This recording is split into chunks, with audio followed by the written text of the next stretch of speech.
page starting at the top, evaluation plan. Yes. If we look at paragraph, it's the fourth from the top, the reference to the substance abuse evaluation, there was a mistake made during this interview. There was a substance abuse evaluation done by Charles Dodge. It was submitted with our sentencing memorandum. I understand, and I saw that in your sentencing memorandum, but I'm not going to correct it in the report because even you acknowledge that he mistakenly said that, so it is accurate to what he said. Okay. And let's see. Page 2, Yes. second from the bottom. Just wanted to clarify the second paragraph from the bottom. It indicates join the party with Elijah Plagas. Just wanted to clarify that the parties arrived completely separately from Elijah Plagas.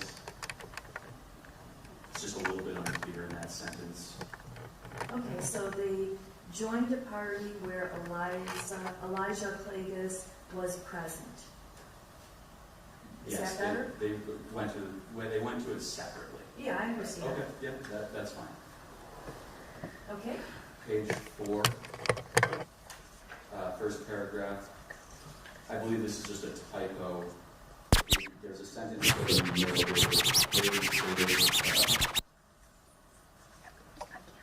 At the time of the incident, she was relieved to see the defendant and Haley doing normal things. That should say Lily, the second Haley there. I'm sorry, say that again? Yeah. The sentence reads, Haley stated that at the time of the incident, she was relieved to see.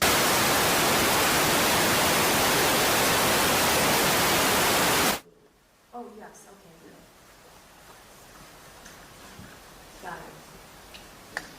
And my last one, I had a similar one at first in regards to counseling. Okay. It had said that he had discontinued counseling, but really it was the counselor that discontinued counseling. Okay, I understood that from the Okay. memorandum, yes. Great, that's all.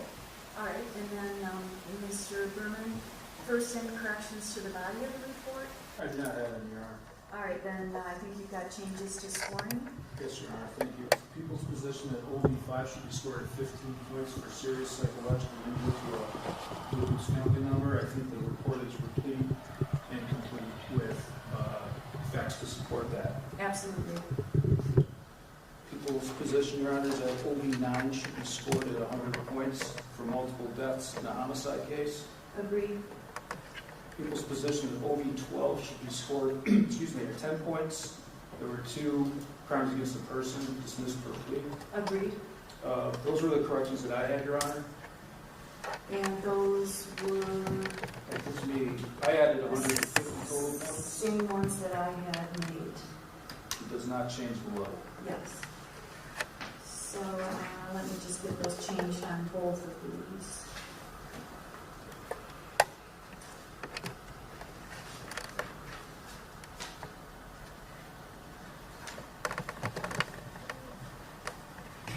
Okay, so I had scored them myself previously, and those were the same changes that I thought were appropriate. I've changed that, so it's 150. Of course, it makes no difference. It's level 6 either way. And the range is 43 to 86. And no other changes for the people, right? That's correct, Your Honor. Okay. I think you two can have a seat because we're going to have victim impact statements now. So who wants to go first? I understand that.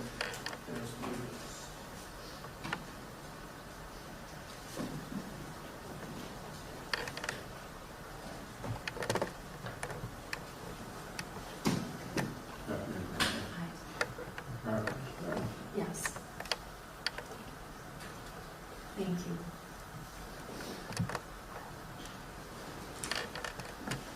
Your Honor, I'll be taking the impact statement for Prudential 1100 House. On June 10, 2007, a man wearing blue, Danny, as she was affectionately known, entered this boat. A fighter is hurt from the first breath.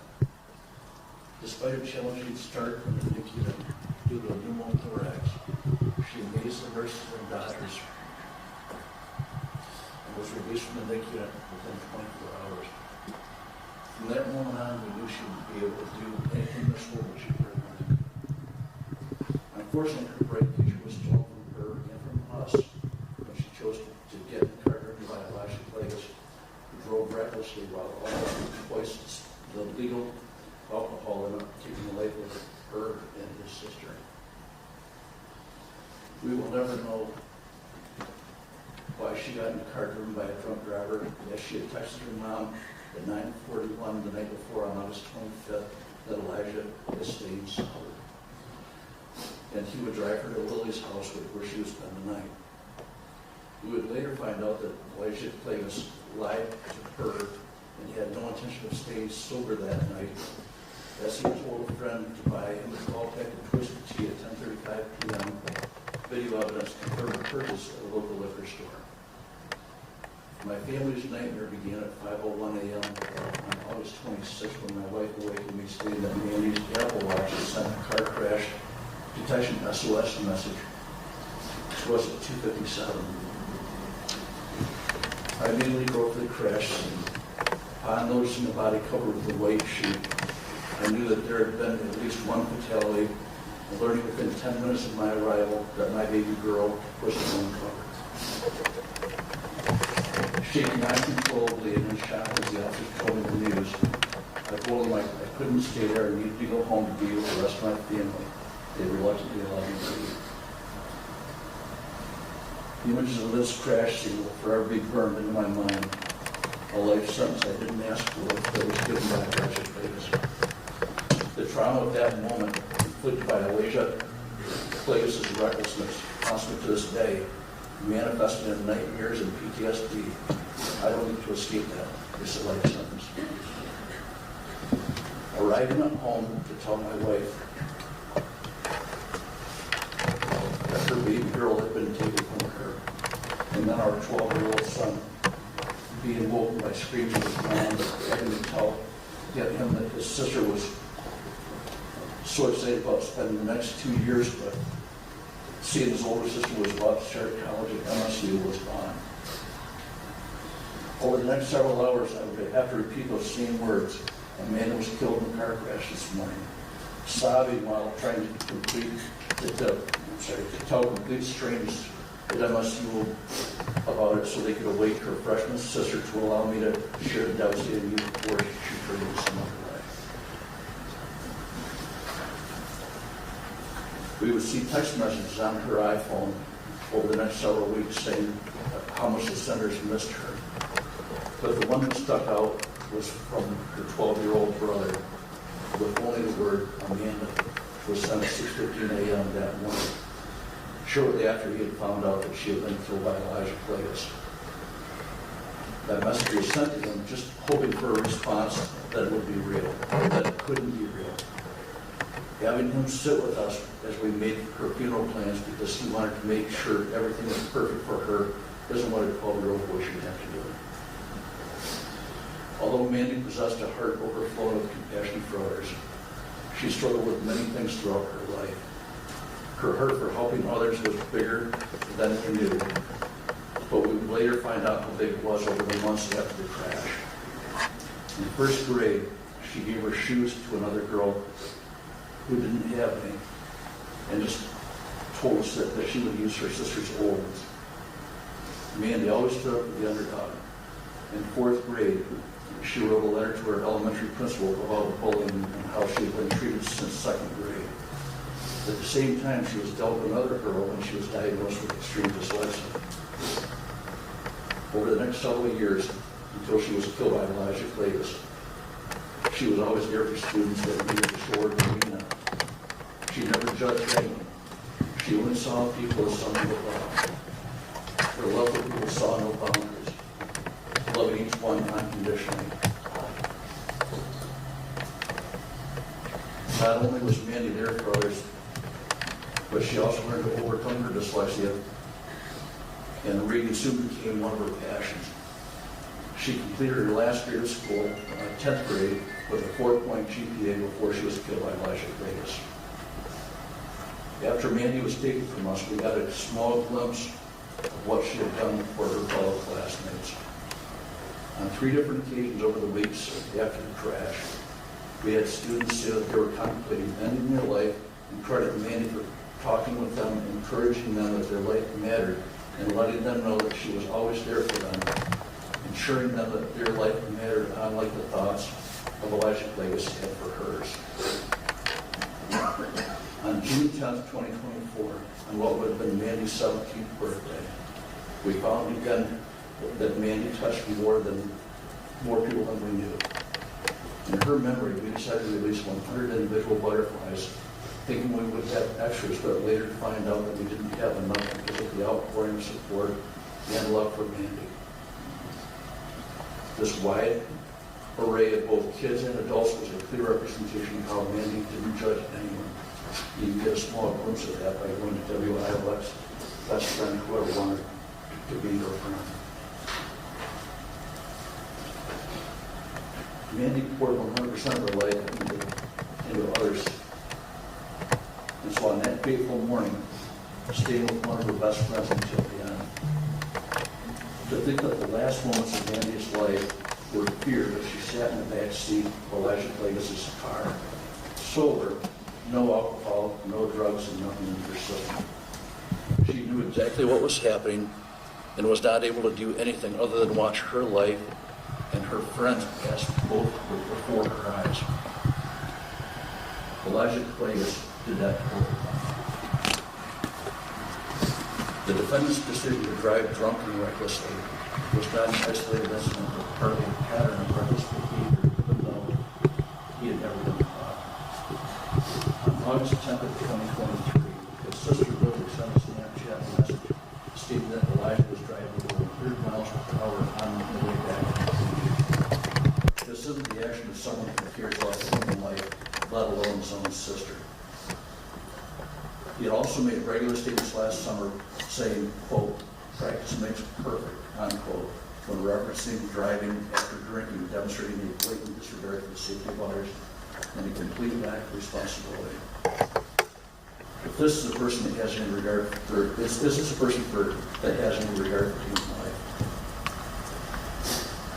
The pain that Mandy's passing is instilled on me is not only mental but physical. I've lost 15 pounds and regularly do not have an appetite to eat. My stomach hurts regularly, and that is where I'm fully carried away. My job requires thoughtfulness, but daily I find myself sitting at my desk staring blankly at my monitors, being almost robotic, as my counselor explains it.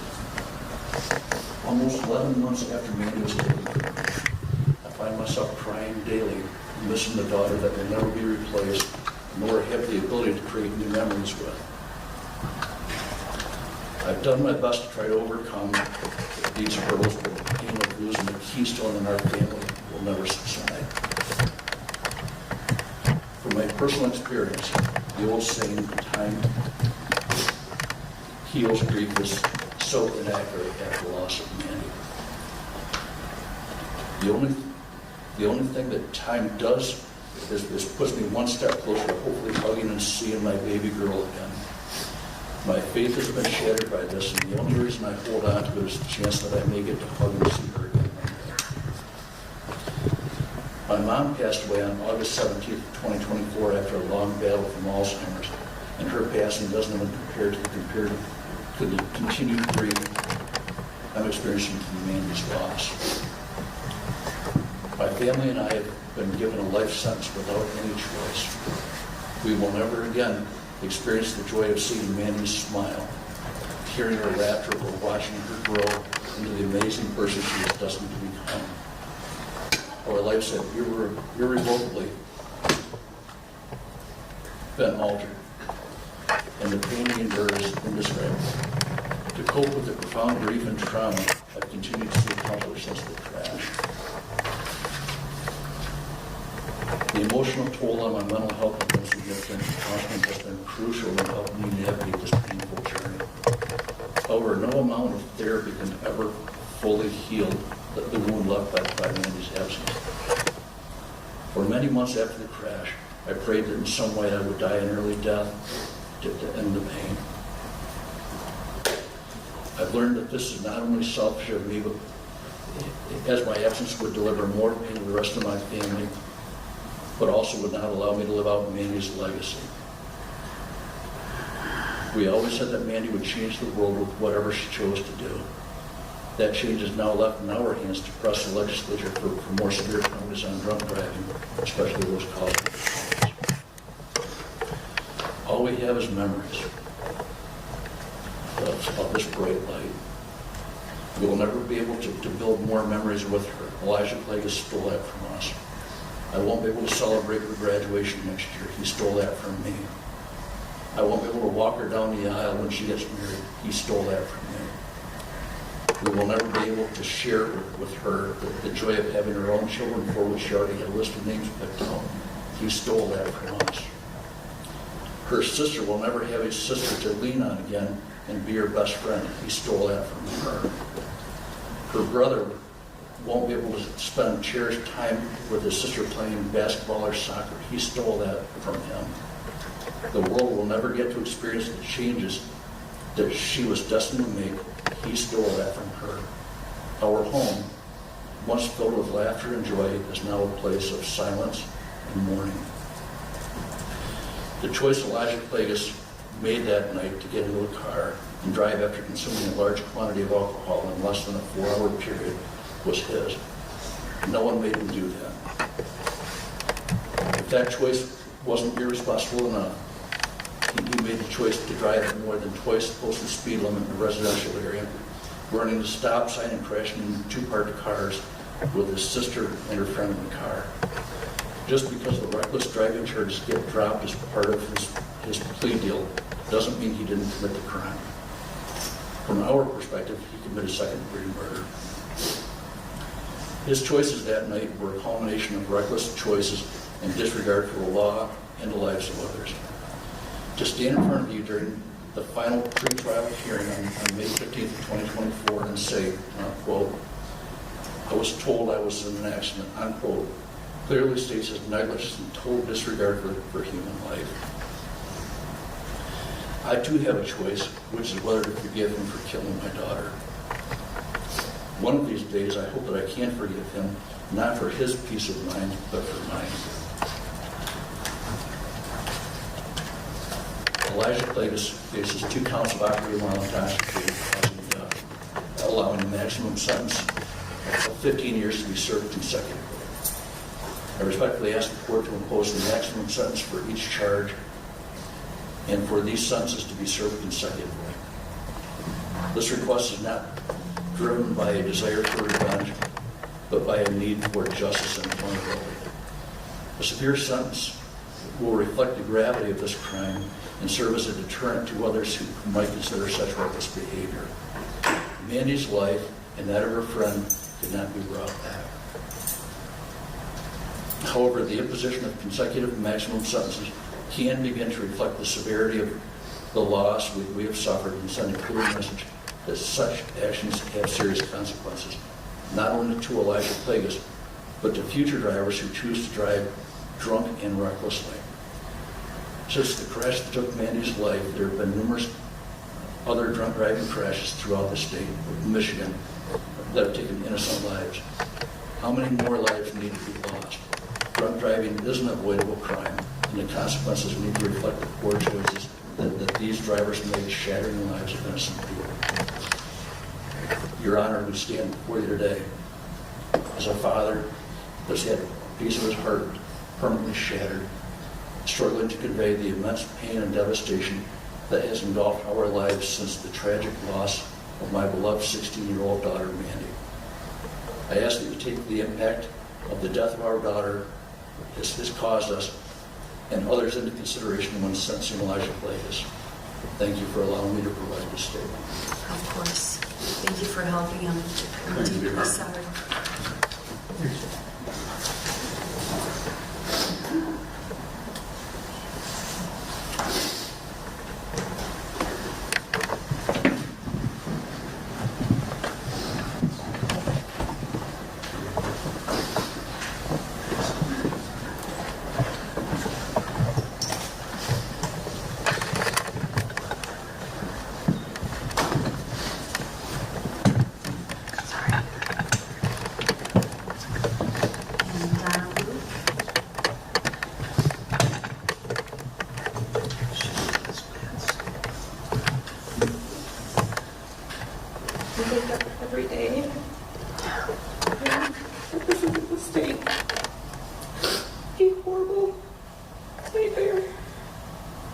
and that my little girl is still here with us.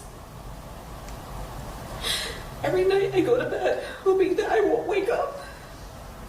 I can see her again.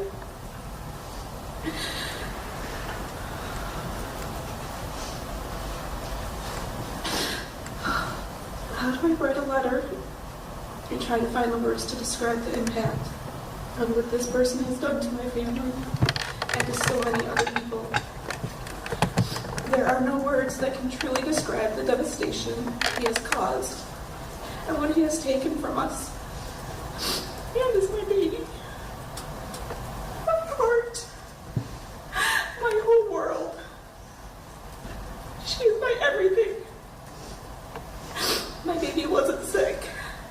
She didn't make the choice to get behind the wheel of a car. And she was not drunk, and she did not drive at almost 2 times the legal speed limit. She didn't ask to be lied to. She didn't want to die. She wanted to change the world. And because of him, she doesn't get a second chance. So why should he? Amanda and Lily are the victims here. The people who loved and cared and needed them are the victims here, not the person who killed them.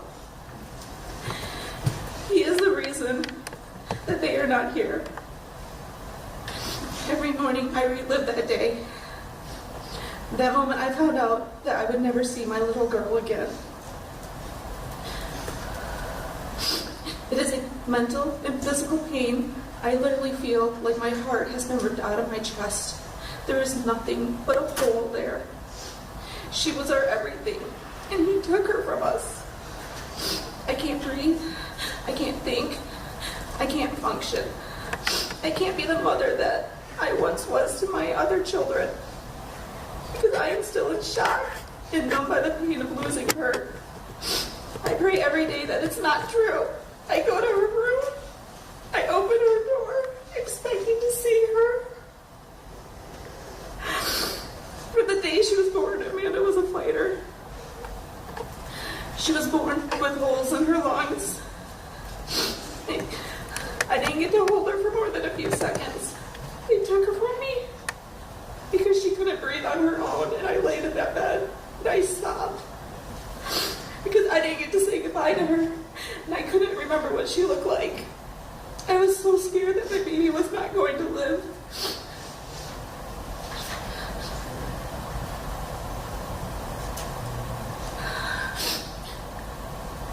The doctor said that there was a chance that fluid would fill her lungs, and we prayed, and we had our church pray. And I truly believe that God put a hand on her, because the doctor said that they've never seen a case like hers heal so quickly. She was meant to be here. God had a plan for her. And Elijah Clegus took it away.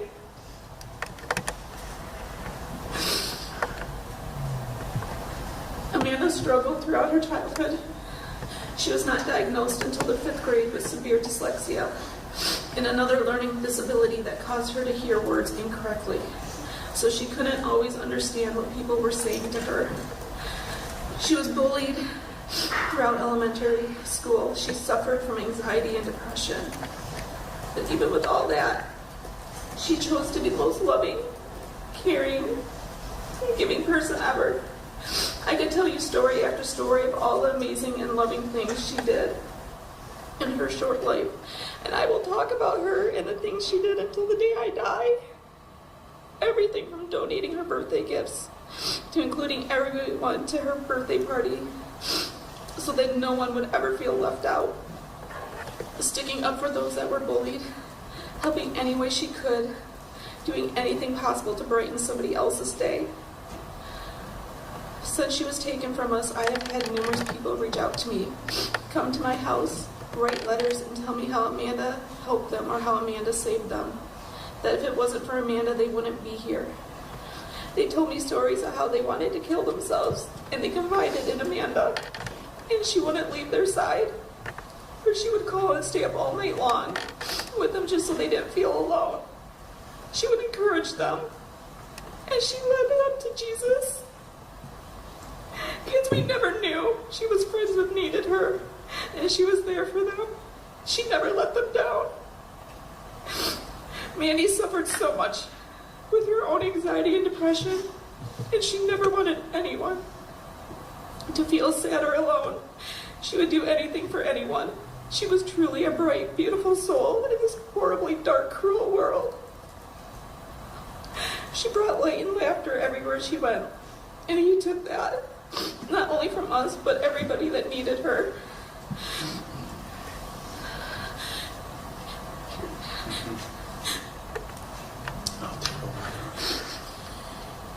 These are Donna's words. As much as she was there for everyone else, now try to imagine how we, her family, feel without her. She was everything to us. She was in the middle of our family for a reason, because she was the center. She was the glue that kept us all together. She was the best little sister and the best big sister. My daughter Carrie and Amanda were inseparable. They were more than sisters. They were each other's best friend and other half. From the moment Carrie taught Mandy how to crawl, they were never apart. They did everything together. They literally spent every day together. They traveled together and had so many adventures planned. They were already planning Mandy's senior trip and where they wanted to go. For Carrie's senior trip, she asked us to let Mandy leave the country with her, and she would be her legal guardian for it. Mandy was 16 and went to Europe with Carrie, who was 18, because that's who Carrie wanted with her. And they always wanted to do everything together. They planned on being each other's maids of honor. They were supposed to grow old together and have babies at the same time, so their kids would have cousins close in age to play with. They wanted to own homes near each other, so they would never be apart. Carrie decided to switch colleges to be closer to home because she didn't want to be far from her sister and brother. He took that away. My son Denny was 12 years old when Elijah killed his sister. With Carrie moving to college, he was so excited to finally have Mandy all to himself. Denny and Amanda practiced sports together. Mandy coached him and his basketball team in the off-season, did warm-up drills before his games with him and his team because she loved being part of his life and sharing the love for the game.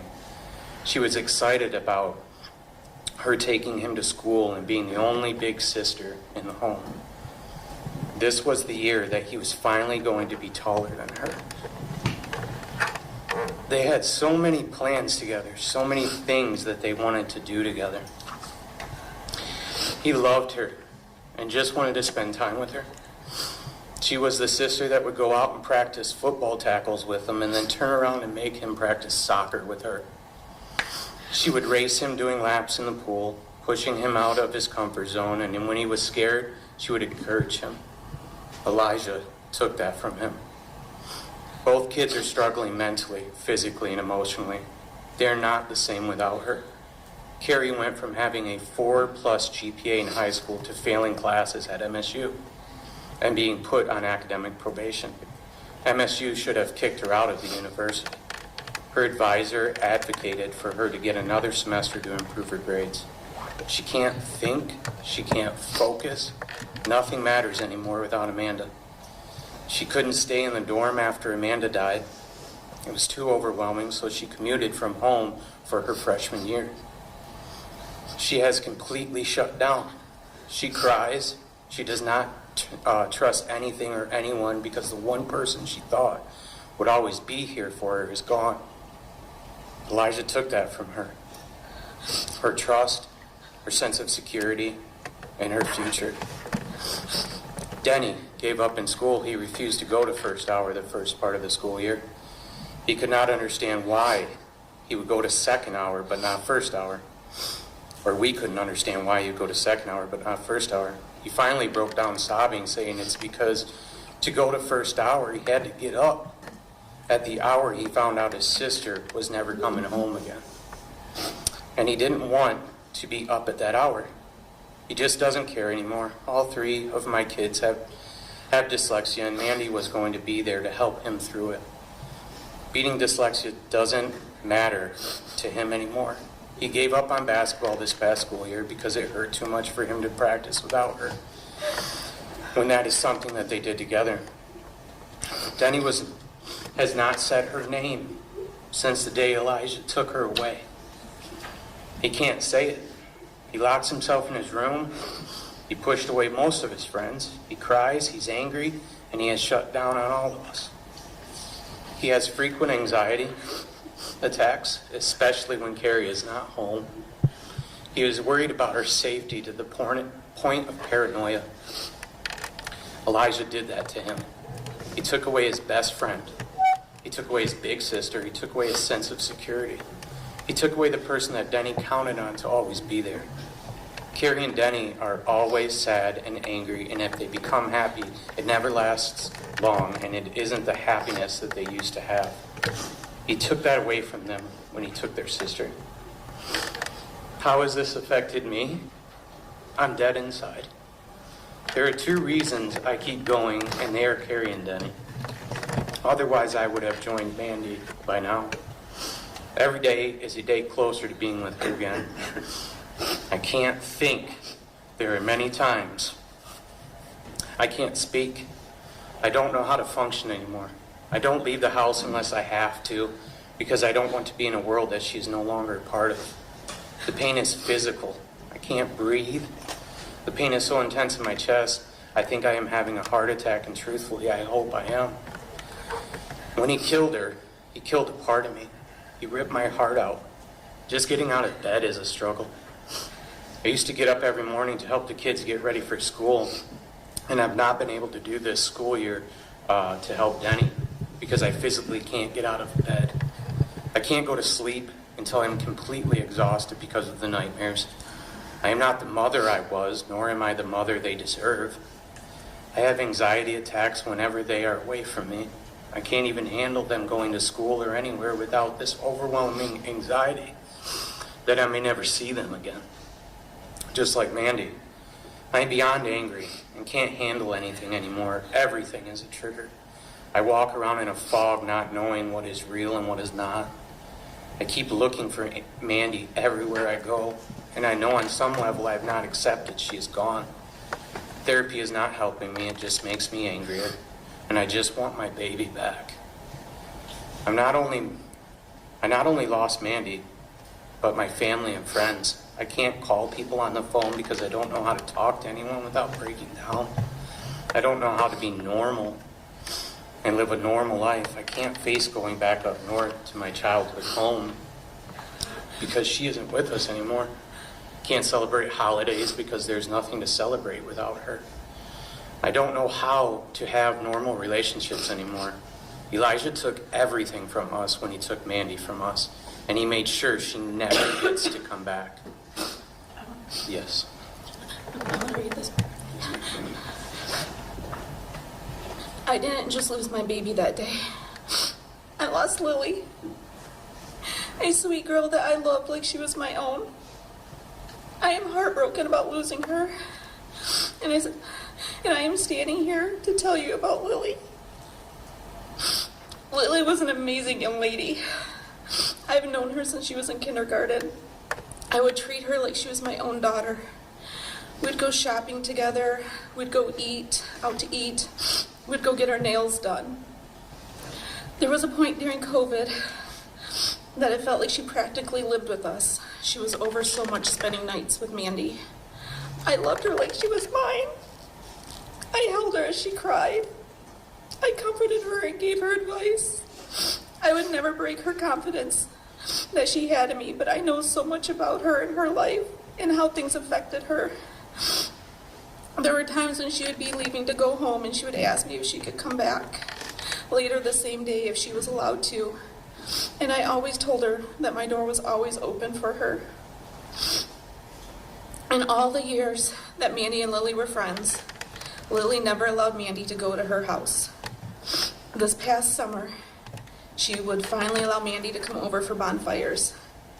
Lily had other close friends who say they were never allowed over there. Lily wouldn't allow it. She told me the reasons why. Lily loved her family, there's no question about that.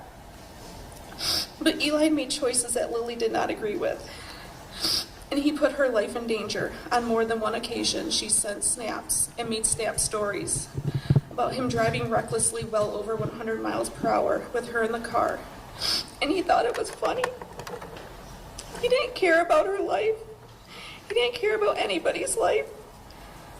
Numerous people have told me that he jokes about drinking and driving, saying practice makes perfect. Why did he have to practice with Mandy and Lily?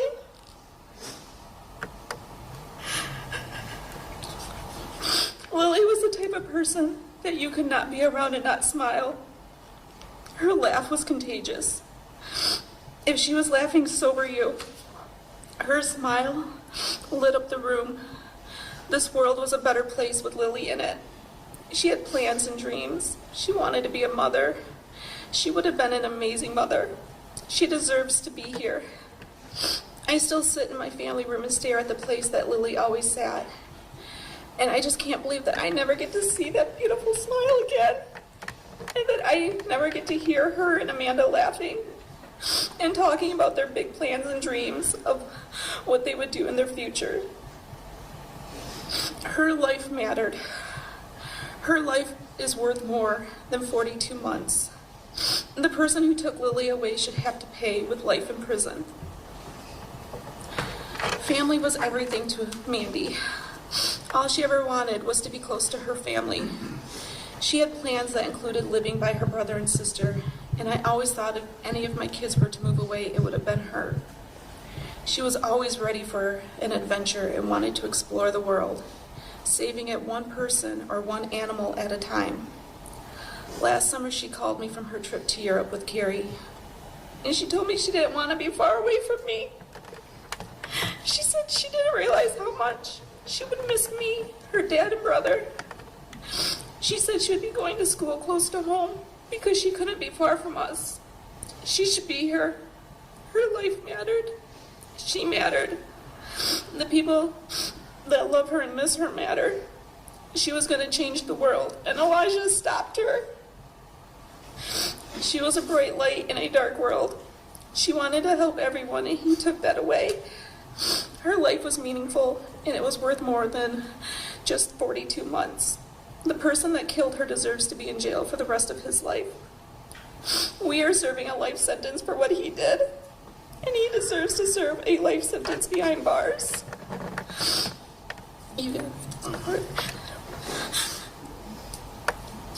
Amanda was supposed to be home at 11:30 p.m., and my husband was going to pick her up.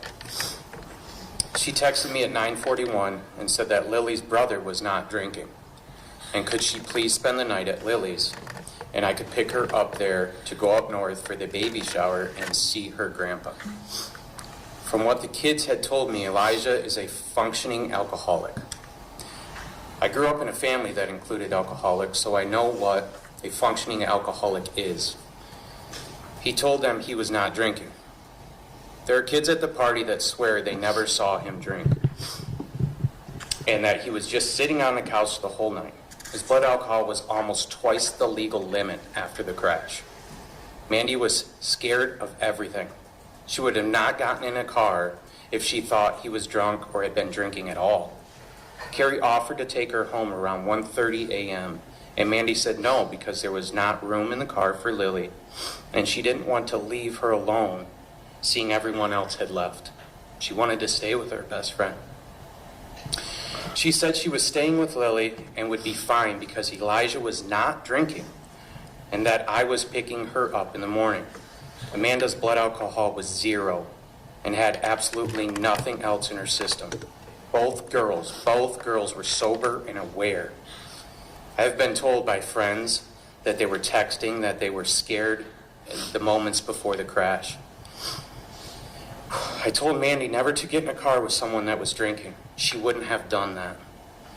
She wouldn't even get in the car with a friend without asking me first. I raised my kids to always count on each other. I told them since they were little that no matter what, you can count on your siblings to be there and to keep you safe, that you never do anything to hurt each other or to put each other in danger. Amanda felt she was safe with Eli because he was Lily's brother. And as Lily's brother, he should have never done anything to hurt Lily or do anything that would have hurt Lily, therefore including Mandy. I wish she wouldn't have trusted him. He didn't keep his sister safe. He didn't keep Mandy safe. He killed them. He drove drunk. He ran a stop sign, hit 2 parked cars going 2 to 3 times the posted speed limit down a dead-end street. He walked away. He is and has been home this entire time, having friends over and riding quads and bonfires with his buddies. His family may not want him to serve any time, but he deserves to be punished for what has been done and has been taken away from us and everyone. Amanda's life mattered. She mattered. And she deserves better, and so does Lily. I didn't get to see my sweet baby again because of the severity of the crash. I never got to hold her and say goodbye. I found out my baby was in a car crash from an alert on my phone. The morning is a blur. I called her phone after Den left and pinged it. I text her and Lily, calling them repeatedly. I called hospitals trying to find my baby. I never saw her again. I still wake up every day in a panic. The pain we feel daily is indescribable. I want my baby back. He deserves to be sentenced to the maximum. There should be no pity because he's Lily's brother. Mandy's brother at age 12 picked out a container for her ashes. He cried the morning he took an end of the school year picture alone because his first day of school picture included Mandy. This is our life now, and we don't know how to go on without the heart of our family. Our futures are forever altered by Eli's decisions. We miss out on the future with Mandy, the life we should be sharing with her. Elijah, this is directed to you. You lied to them. You told them that you were not drinking. You didn't even start drinking until close to 11 o'clock. How were they supposed to know that you changed your mind? Did you tell them? Did you tell them that you changed your mind, that you didn't care enough about them to be honest and to not drink?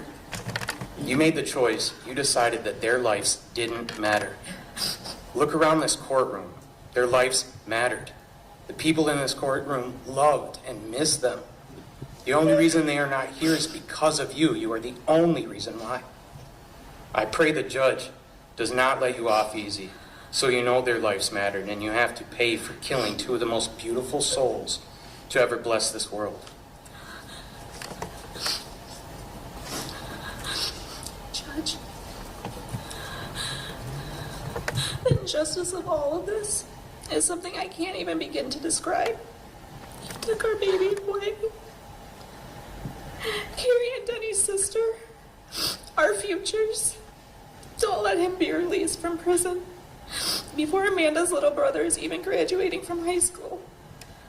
Please don't make us have to decide if we have to pack up and move from the last place we will ever have lived with her, because he gets to walk free, and only after a few years.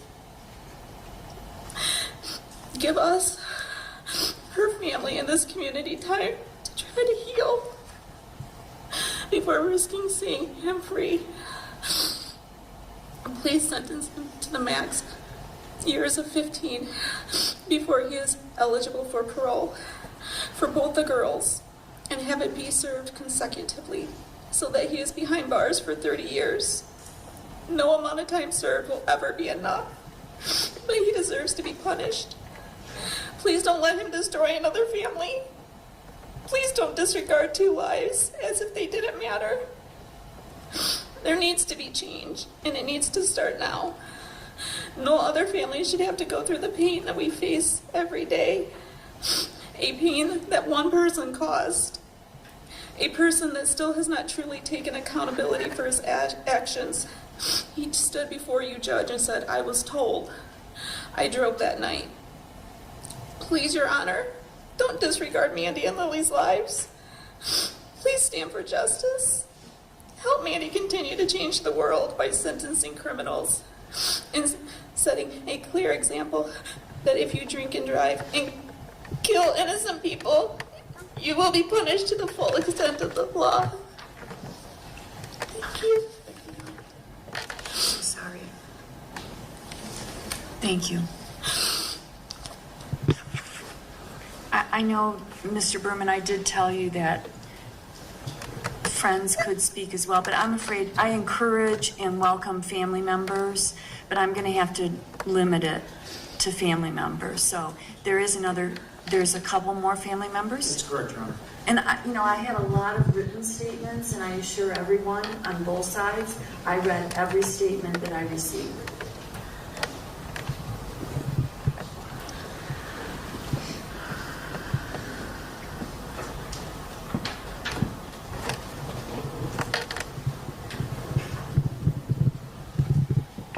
Your Honor.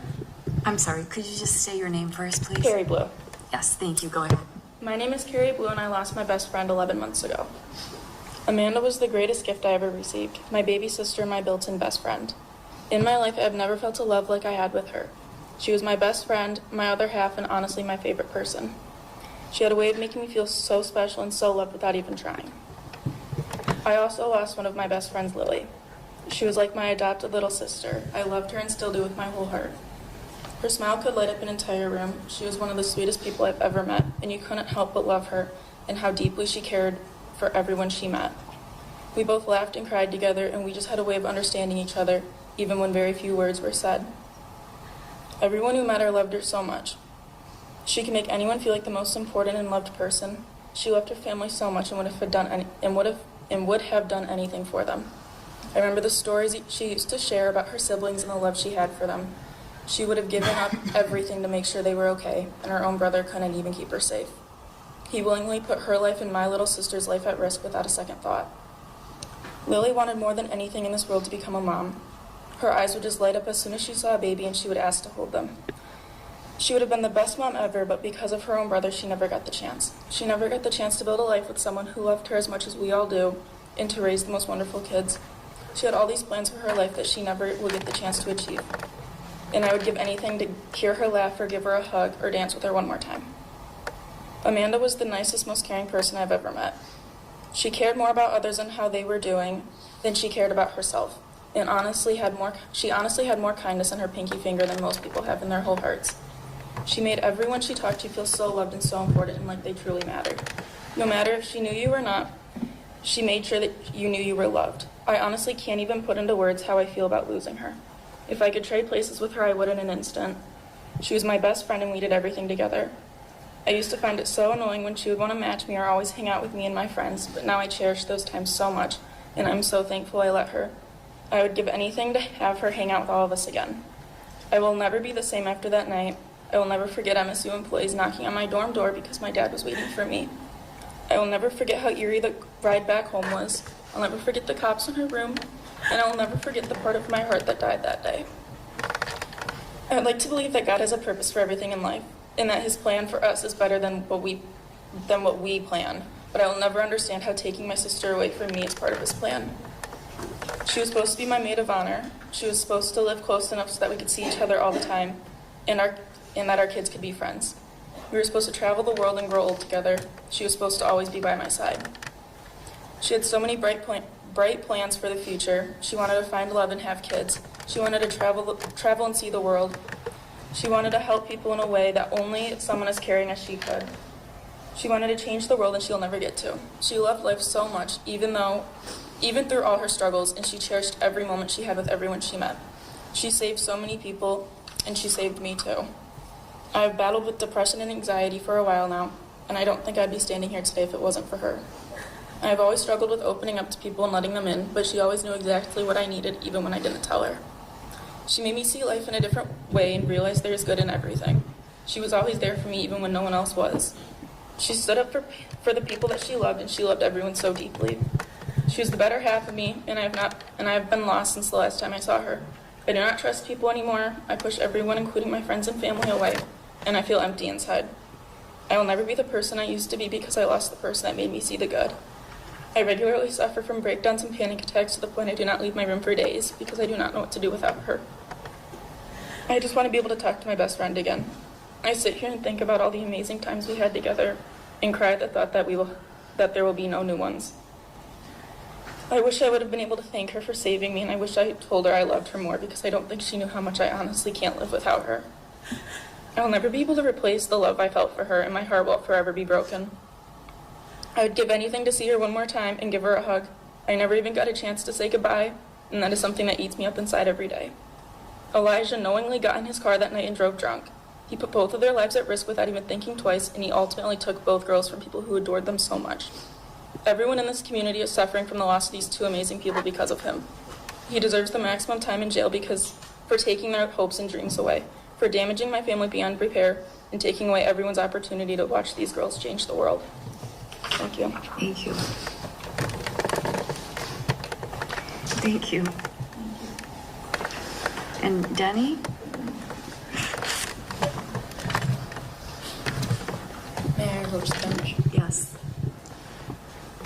Thank you, sir.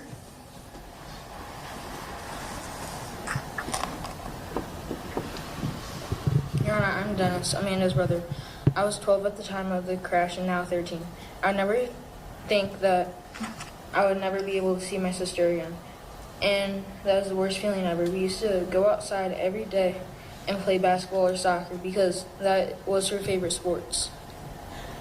Now thinking that I will never be able to play basketball one-on-one with her anymore is a very hard thing to think about, especially when I'm only 13. We wanted to grow old with each other and be with each other for the rest of our lives. But now I cannot get to do that because her life was taken. When you take a person like this, that cannot be forgiven. When I see her room or anything that reminds me of Amanda, it makes me go numb. For the longest time after the crash, I didn't want to leave my room, and I would not talk to my friends, which is a big part of my life. I didn't even want to go to school, even though it made me happy. I didn't want to see the people who knew what happened to me. I did not want to get up at 6 a.m. Because that is the time that started to sink into me that I will never be able to see her again.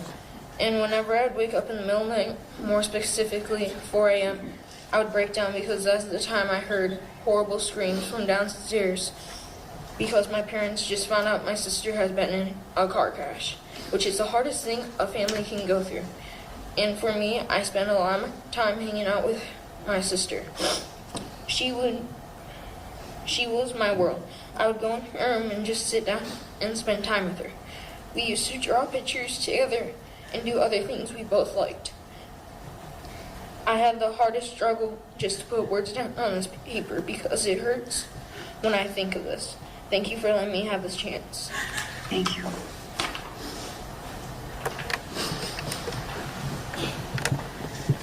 Are there other family members that wish to be heard? No? All right. Mr. Berman. Thank you, Your Honor. I don't know that I can say anything at this point that hasn't really been said. It's an unbelievable tragedy for the families involved, for the school, for the community, which still mourns.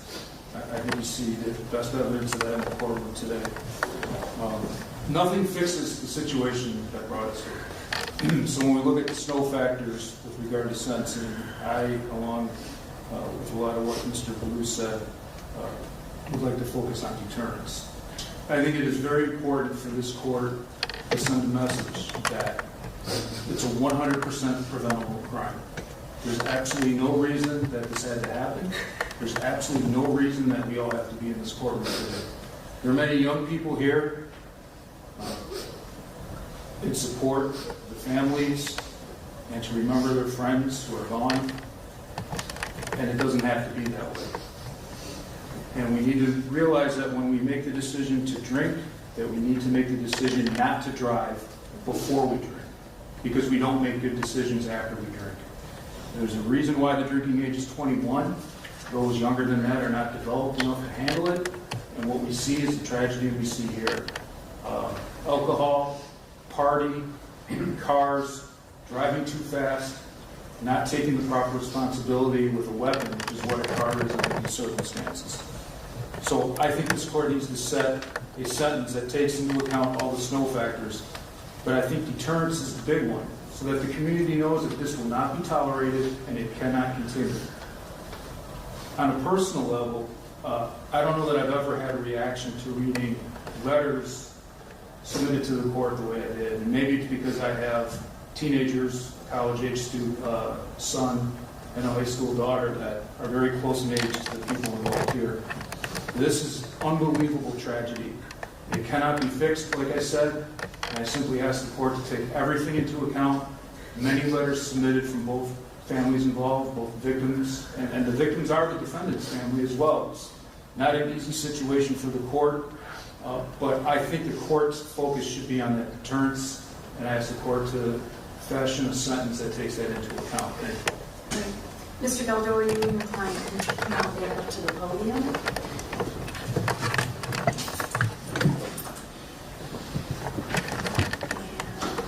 Mr. Galdor, I'll hear from you next.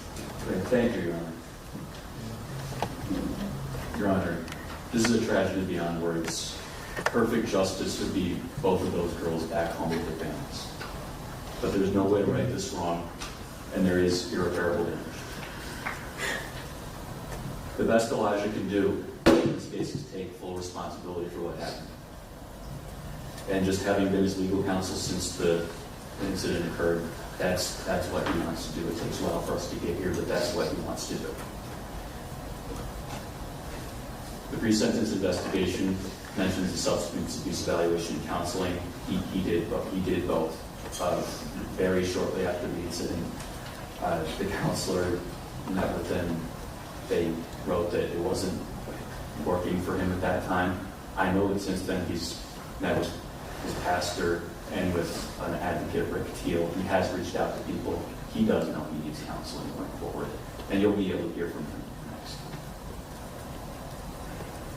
He's just had a really hard time talking about this and coming to terms with the obvious underlying factors of the incident that occurred. We're trying to be as respectful and reasonable as possible today in light of the circumstances, respectful to the victims, respectful for the victims' families. That applies, of course, to the Blue family, and that applies also to the Clay's family. Their family has been, of course, devastated by this. They wrote a statement. Their friends have wrote a statement. And their time at home during the pendency of this court case has not been easy whatsoever.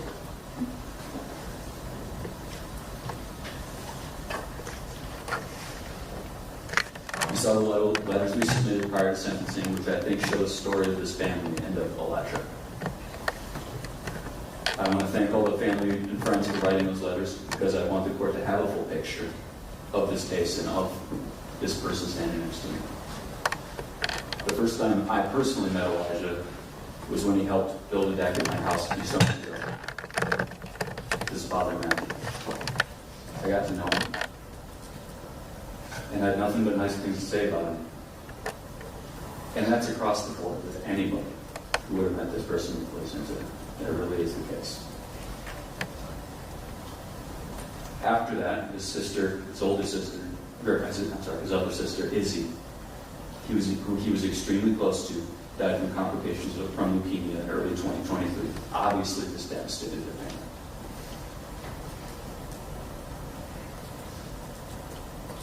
With the pre-sentence report, we obviously have the guidelines and the recommendation.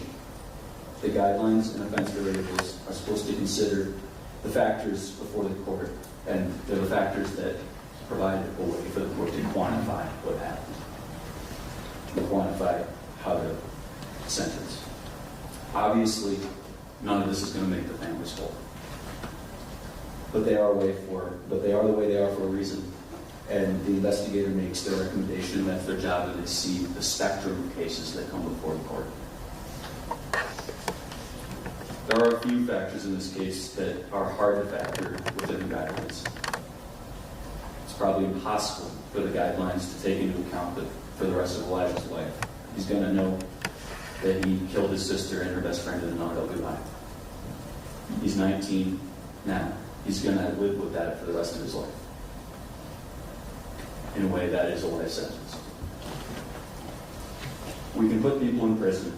We can take away their rights. And as a society, we have to do those things sometimes. But one thing that nobody in this courtroom has experienced, or at least I hope nobody in this courtroom has experienced, is this unique punishment, which is killing a friend and a family member and having to live with that. That's something the guidelines just can't take into account. Also, of course, the Cleggs family are victims in this case, and they respectfully request no consecutive sentencing. Your Honor, we hope that today's hearing brings everyone towards some semblance of healing. I know it's a long way off. To Mr. Berman's point, we hope that this deters drinking and driving. I do think that that's an important consideration. We ask you that you take everything into consideration and impose a fair and just sentence. Thank you. Thank you. Mr. Klages, your turn. Your Honor, I recognize the tragic event that took place on August 26th to be the biggest mistake of my life. I cannot express how sorry I am to the victims, their families, or the community. This act was a direct violation of my morals. I did not mean or want to cause any harm to anyone, but my altered state of mind led me to making the wrong decisions. I want to make it clear that drinking and driving intoxicated is absolutely no excuse. I will never drink again, and I do need more counseling. I understand my mistake, and I know there's nothing I can say that will come close to fixing the harm I've caused to my own family or the Blue family. Every day I feel the absence of my sister and my friend. I know that I caused that. I know I will carry this with me for the rest of my life. While I know there is nothing I can say to fix anything, I'm ready to face the consequences for that night, and I hope that can provide some level of justice. Thank you. Thank you. Well, I did read all of the impact statements. So if you didn't speak today, don't think that I did not read it. I read every word on both sides of the aisle here in the courtroom.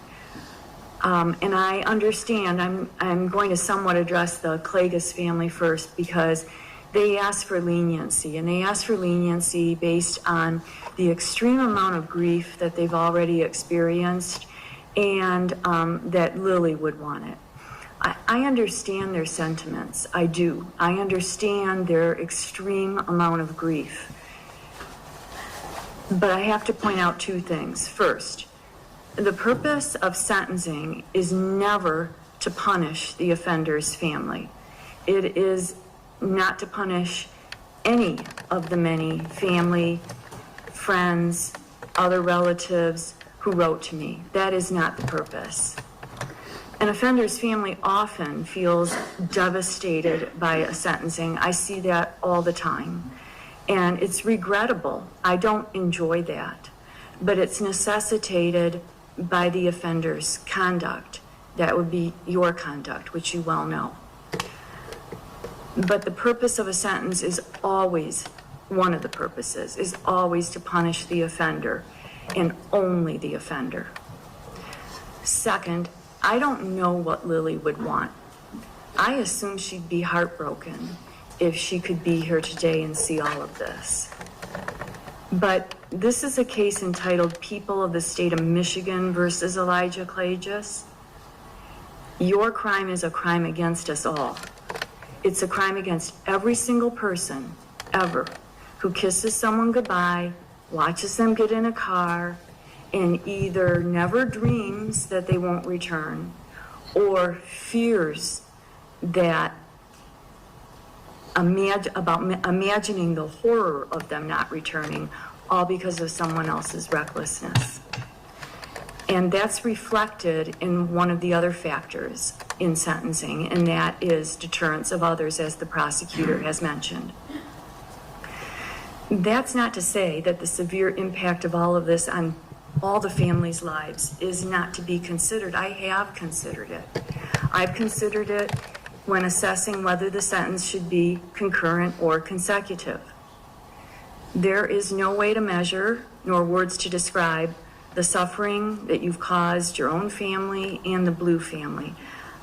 I cannot quantify what happened.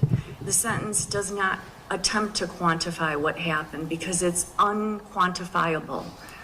I'm only attempting to address the factors that go into sentencing and deal with them appropriately. But OV5 scores 15 points for psychological injury to a victim's family, and that is not even close to adequate. Amanda Blue's mother doesn't want to go on living.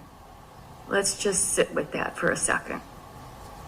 She doesn't want to go on living. But the circle of pain is so much larger than that. I received impact statements from, of course, her mother, Donna, her father, Dennis, her sister, Carrie, her brother, Dennis, aunts, uncles, cousins, friends of Amanda, parents of friends of Amanda, friends of Amanda's parents, neighbors, and the list goes on both sides. 15 points for psychological injury to a victim's family is feeble when the lifelong indelible harm to an entire community of family and friends is considered. The guidelines are inadequate for another reason. The guidelines appropriately take into account your lack of criminal record. However, the offense variables total, in this case, 150. PRV level C, which is your PRV level, maxes out at OV level 6, which is 75 points. You have far exceeded the maximum level, but essentially, you don't get scored for those factors, and therefore the scoring does not accurately reflect the seriousness of this offense.